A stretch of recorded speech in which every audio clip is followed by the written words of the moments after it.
Whoa. Mark Zuckerberg just declared war on Trump and his supporters. This means war. We are now witnessing the hammering of the final nail on the Facebook coffin. As the majority of us on the right have noticed by now, far-left globalist Facebook CEO, Mark Zuckerberg, has launched an all-out war against President Trump and all of his supporters. And now it involves a lot more than just spending a few days in what the right has branded as Facebook jail. It's all part of his aggressive attempt to influence the 2018 and 2020 elections in favor of the Democrats.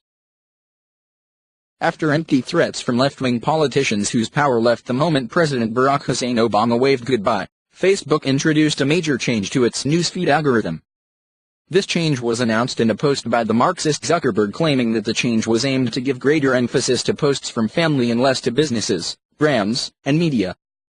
But Facebook still takes advertising money from anyone, so keep that in mind. Statement from Zuckerberg. One of our big focus areas for 2018 is making sure the time we all spend on Facebook is time well spent. We built Facebook to help people stay connected and bring us closer together with the people that matter to us. That's why we've always put friends and family at the core of the experience.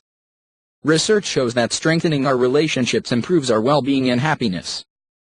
But recently we've gotten feedback from our community that public content posts from businesses, brands, and media is crowding out the personal moments that lead us to connect more with each other. It's easy to understand how we got here. Video and other public content have exploded on Facebook in the past couple of years. Since there's more public content than posts from your friends and family, the balance of what's in newsfeed has shifted away from the most important thing Facebook can do: help us connect with each other. We feel a responsibility to make sure our services aren't just fun to use, but also good for people's well-being. So we've studied this trend carefully by looking at the academic research and doing our own research with leading experts at universities. The research shows that when we use social media to connect with people we care about, it can be good for our well-being. We can feel more connected and less lonely, and that correlates with long-term measures of happiness and health. On the other hand, passively reading articles or watching videos, even if they're entertaining or informative, may not be as good. Based on this, we're making a major change to how we build Facebook. I'm changing the goal I give our product teams from focusing on helping you find relevant content to helping you have more meaningful social interactions. We started making changes in this direction last year, but it will take months for this new focus to make its way through all our products. The first changes you'll see will be in Newsfeed, where you can expect to see more from your friends, family, and groups.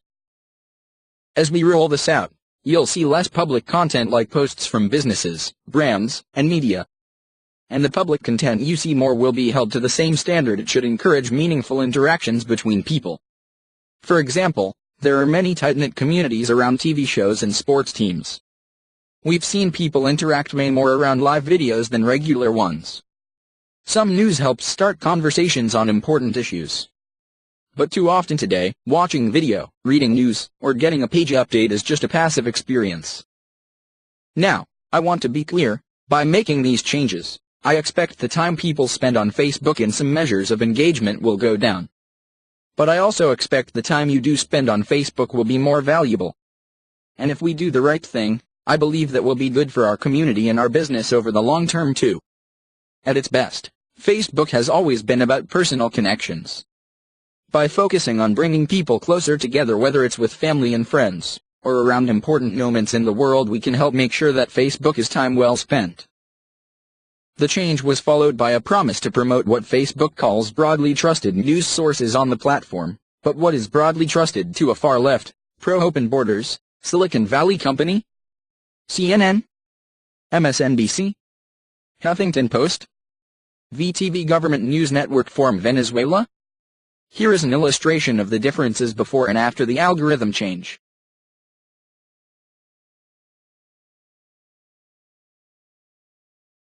As you can clearly see, although minor, Warren and Sanders had a small rise in engagement while President Trump had a steep 45% decline. You have to also keep in mind that Facebook shifts some of their algorithm changes onto the actual user. They now have a feature where you can tattle on sites which are posting fake news. Which, if you think about it, it's a great feature. But the problem is today the definition of fake news has changed to be anything I don't agree with or I don't like. And at the same time, It has also been used as a weapon by left-wing bots in order to get pages banned by Facebook police.